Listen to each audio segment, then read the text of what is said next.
I mean, I think some of the obvious changes that I'm really hoping we hold on to are the ways in which this has given access to people that didn't previously have access to stuff. Like, Oh yeah, absolutely. as a member of the disability community, I can't tell you how many of us have been told again and again and again that jobs can't be remote when Oh, I hate that obviously attitude.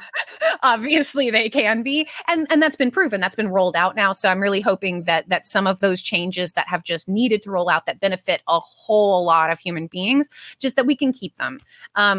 Also with educational things being made available online, not just the disability community, but also people that don't necessarily have the funds to access the education that they would most benefit from. I love that stuff has gotten more accessible. So even though I know that the in-person element for all sorts of educational experiences is profoundly beneficial, it would be nice if we could hold on to this other avenue of presenting content so that more people can have it. Team human, I'm Yeah, I'd agree with that.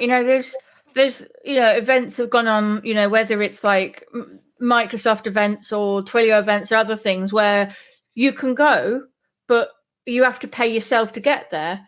And one of the things that's changed with the pandemic is that they've gone virtual.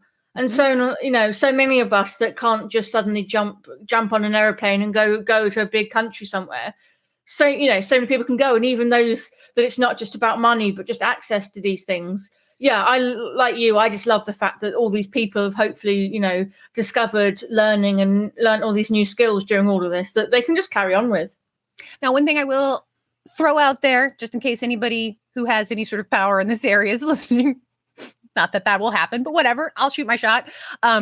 There really is a benefit from scholarship programs that actually bring people to these events. And before the pandemic, that's something that I did a lot of work on in the tech community that I absolutely, organizers, I will be banging on your doors again as soon as the plague is wrapped up, because there is absolutely an element of breaking down barriers that only happens when you bring people all the way into an exclusive space like a tech conference. And I'm talking about like networking opportunities, friendship opportunities, job opportunities, and just the culture, the environment that you let people be around can be absolutely transformative for people in a way that like just accessing the stream of the just raw technical content is not. So although I am 100% in favor of keeping that streaming option available so that it democratizes the knowledge and just makes it more accessible to more people, I'm also still going to be banging on your organizer doors for y'all that put on events to keep your scholarship programs alive and to keep them focused on bringing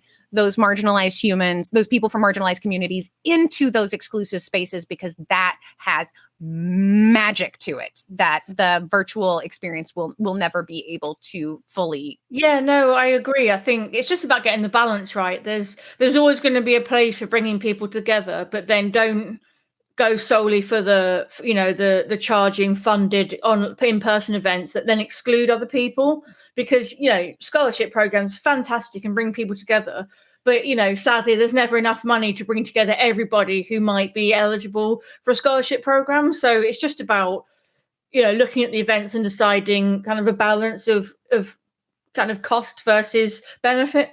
Absolutely. That sounds so businessy.